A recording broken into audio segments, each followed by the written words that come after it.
సంస్థాపనార్థమై యుగ యుగాల పుట్టు వందు చంద్రు సహజ శక్తి గలుగు సంస్కారులెల్లోనా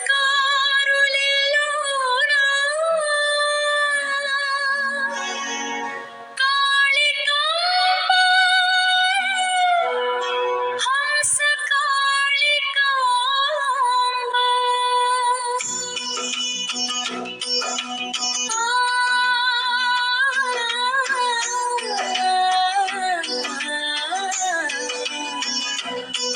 ఆ సంస్కారులు ఎందుకు జన్మిస్తారు?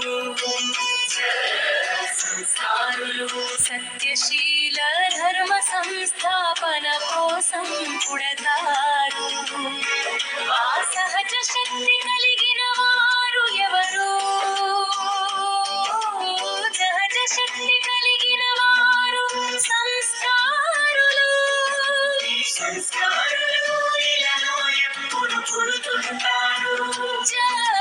సంస్కారులు ఇలాలో యుగ యుగాలలో పుడుతుంటారు.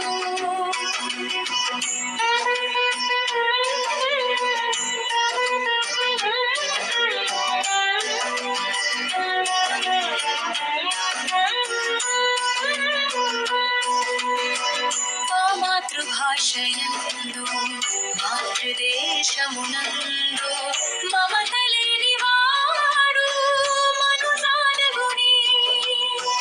తగని మమతయుండు అనపక్షి జాతికి గూడ తెలియలేవే కుక్కు సామి. ఎవరు మానవులు అనడానికి తగరు. మాతృభాషను మాతృభూమిపై మమత లేని వారు మానవులు అనడానికి తగరు. ఆ దేని మీద మమత కలిగి ఉండాలి. మాతృభాష మాతృభూమిపై మమత కలిగి ఉండాలి. మృగ పక్షి జాతికి కూడా దేని మీద మమత ఉంటుంది. మృగ పక్షి జాతికి కూడా తమ జాతి మీద మమత ఉంటుంది. ఈ పద్యం ఆధారంగా అర్థవంతమైన ప్రశ్న తయారు చేయండి. పై పద్యం రాసిన కవి ఎవరు? భూమిలోన పుట్టు భూసారమెల్లను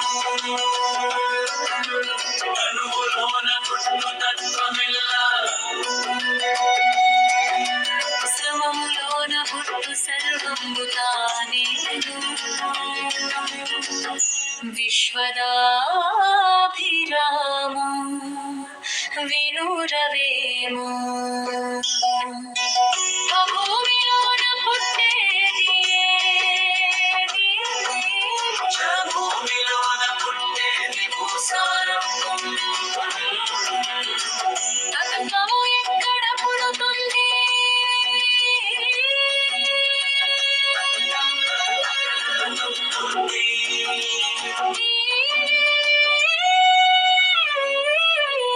సర్వ సంపదలు ఎక్కడ పుడుతాయి?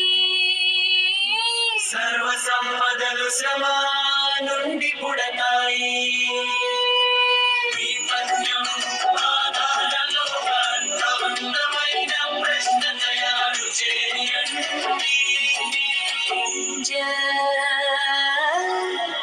పై పద్యం రాసిన కవి ఎవరు?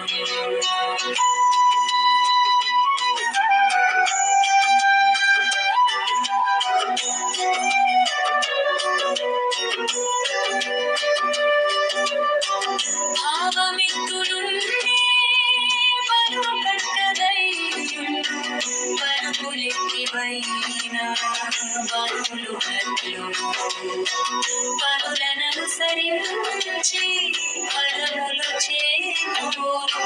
పాప భయ విభంగ భావలింగ ఉంటుంది. భావాన్ని అనుసరించి ఉంటుంది. పనులు ఎలా ఉంటాయి? పనులు మాట ఆధారంగా ఉంటాయి. ఫలితం దేనిని అనుసరించి ఉంటుంది. ఫలితం పనిని అనుసరించి ఉంటుంది. పద్యం ఆధారం ఒక అర్థవంతమైన ప్రశ్న తయారు చేయండి.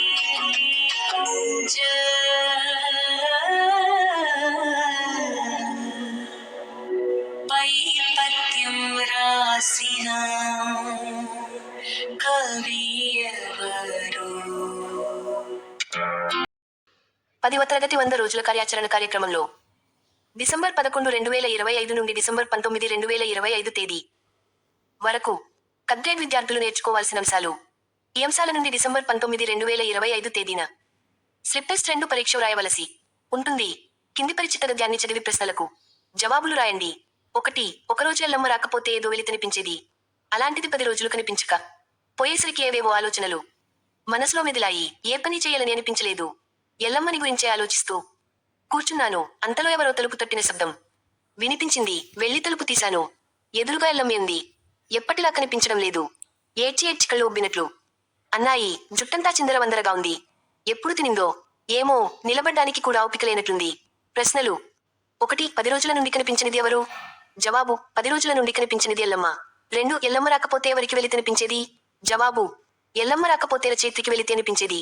3. రచయిత్రికి ఎల్లమ్మ ఎలా కనిపించింది? జవాబు: ఏడ్చి ఏడ్చి కళ్ళు ఉబ్బినట్లున్నాయి. జుట్టంతా చిందరవందరగా ఎల్లమ్మ కనిపించింది. 4. గద్యమాధారంగా ఒక అర్థవంతమైన ప్రశ్న తయారు చేయండి. జవాబు: పై గద్యమే పాఠంలోనిది. 2. ఏమీ లేదమ్మా, డబ్బుదేముంది? 1 గంట సేపు గంపనెత్తిన పెట్టుకుని 2 వీధులు తిరిగితే నా కూలి వచ్చేస్తాది. రోజుకో 20 రూపాయలు మిగిలితే రోజు పండగ ఎంత పప్పు అన్నం తింటాం. కానీ నీలాగా వచ్చినప్పుడల్లా ఎల్లమ్మ అనేంతాప్యాయంగా ఎవరు పిలుస్తారు. అట్లా పిలిస్తే నాకెంతో ఆనందంగా ఉంటుందమ్మా. ఎన్ని రోజులు నువ్వు తినేకూడు పెట్టింటావు. ఒక పూట నేనింట్లో పని చేస్తేదానికి నువ్వు డబ్బు ఇవ్వాలా? ఏదో అవసరం గనక చేస్తిని అంది. ఎల్లమ్మ మాటలకు బిత్తరపోయాను. ఆ రోజు నుంచి ఎల్లమ్మమ్మ ఇంట్లో ఒక మనిషిగా కలిసిపోయింది. ఎప్పుడూ తను ఇంతగత ఉందని చెప్పింది కాదు. ప్రశ్నలు. 1. ఎల్లమ్మకు ఏ రోజు పండగలా ఉంటుంది? జవాబు: ఎల్లమ్మకు 20 రూపాయలు మిగిలిన రోజు పండగలా ఉంటుంది. 2. రచయిత్రి ఎవరిని ఆప్యాయంగా పిలిచేది? జవాబు: రచయిత్రి ఎల్లమ్మను ఆప్యాయంగా పిలిచేది.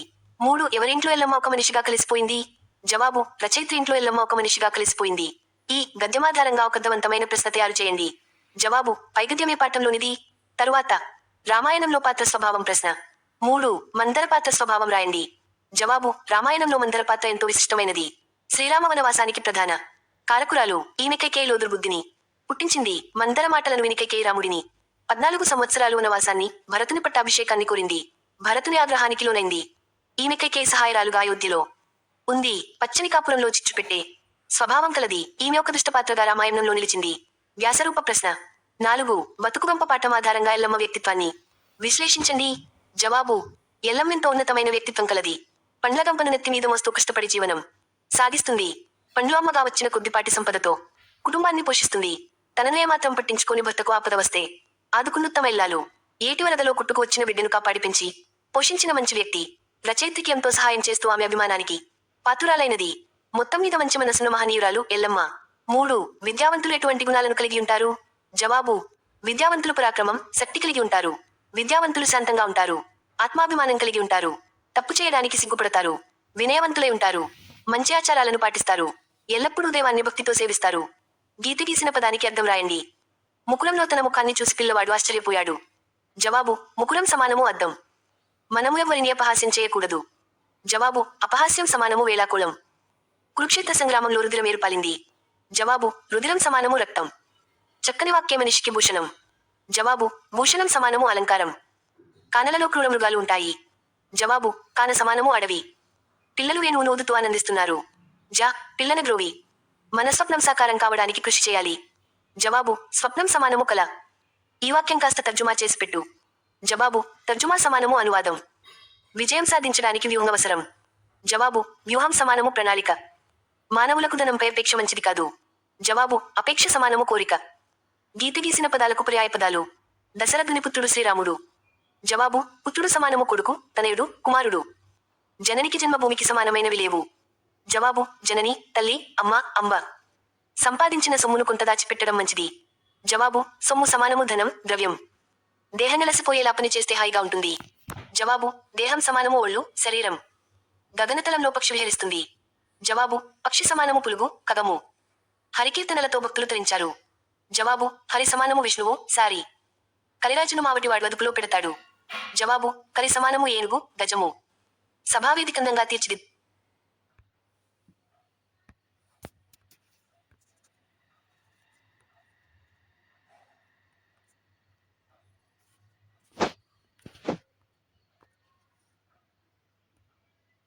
హరికీర్తనలతో భక్తులు తరించారు.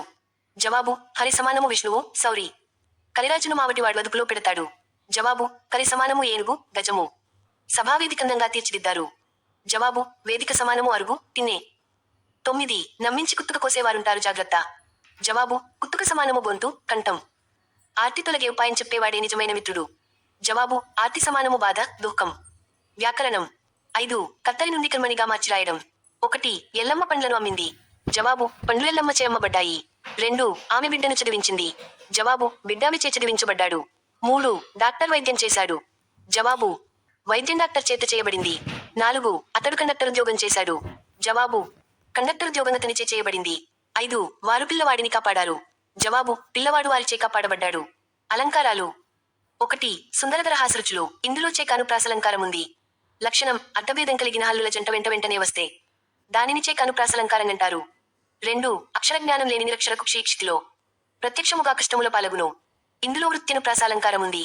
లక్షణం 1 గాని అంతకంటే ఎక్కువ గాని హల్లులు పలుమార్లు రావడం. 3 లక్ష్యభక్ష్యములు భక్షించే లక్ష్మయ్య కోక. భక్ష్యములు క్షమ. ఇందులో వృత్తిను ప్రాసాలంకారం ఉంది. లక్షణం 1 గాని అంతకంటే ఎక్కువ గాని హల్లులు పలుమార్లు రావడం. 4 గుసగుసలతో కొమ్మ కొమ్మపై నివసించి ముక్కు లాలనించులకు ముక్కి పిట్ట దంపతులు. ఇందులో స్వభావోక్తి అలంకారం ఉంది. లక్షణం ఉన్నది ఉన్నట్లుగా వర్ణించి చెబితే దానిని స్వభావోక్తి అలంకారం అంటారు. 5 రాజకువలయ ఆనందకరుడు. ఇందులో శ్లేషాలంకారం ఉంది. లక్షణం నానార్థాలను కలిగి ఉండేది శ్లేషాలంకారం. జాతీయాలు. ఇచ్చిన వాక్యంలో జాతీయాన్ని గుర్తించి విడిగా రాయండి. 1 తనిఖీ అధికారి వెళ్లిపోగానే అందరూ ఊపిరి పీల్చుకున్నారు. జవాబు ఊపిరి పీల్చుకును. 2 యుద్ధంలో వెన్ను చూపడం పిరికివాని లక్షణం. జవాబు వెన్ను చూపడం. 3 కుమారునిపై ప్రేమతో ఆ తండ్రి అంగలార్చాడు. జవాబు అంగలార్చు. 4 గురువు శిక్షణతో విద్యార్థి సానబెట్టిన వజ్రంలా మారాడు. జవాబు సానబెట్టిన వజ్రం. 5 అడిగిన ప్రశ్నకు జవాబు చెప్పలేకవాడు నేలచూపులు చూసున్నాడు. జవాబు నేలచూపులు చూచు. సామాన్య వాక్యాలను సంక్లిష్టగా మార్చిరాయండి. 1 రేష్మాస్పత్రి వెళ్ళింది. రేష్మ పరీక్షలు చేయించుకుంది. జవాబు రేష్మాస్పత్రికి వెళ్లి పరీక్షలు చేయించుకుంది. 2 విశ్వనాథన్ జీవని ఇంటికి వచ్చాడు. విశ్వనాథన్ జీవనికి సహాయం చేశాడు. జవాబు విశ్వనాథన్ జీవని ఇంటికి వచ్చి సహాయం చేశాడు. Single quotation. 3 ఆమె పాపకు చేయూతనిచ్చింది. ఆమె పాపను చక్కగా పెంచింది. జవాబు ఆమె పాపకు చేయూతనిచ్చి చక్కగా పెంచింది. 4 జీవని చిత్రాలెన్నో గీసింది. జీవని ప్రథమ బహుమతి పొందింది. జవాబు జీవని చిత్రాలెన్నో గీసి ప్రథమ బహుమతి పొందింది. 5 పిల్లలందరూ ఒక చోట చేరారు. పిల్లలందరూ బొమ్మలతో ఆడుకుంటున్నారు. జవాబు పిల్లలందరూ ఒక చోట చేరి బొమ్మలతో ఆడుకుంటున్నారు. నెక్స్ట్ వీడియో కోసం G Gangadhar Telugu lessons channel ను లైక్ మరియు సబ్స్క్రైబ్ చేయండి.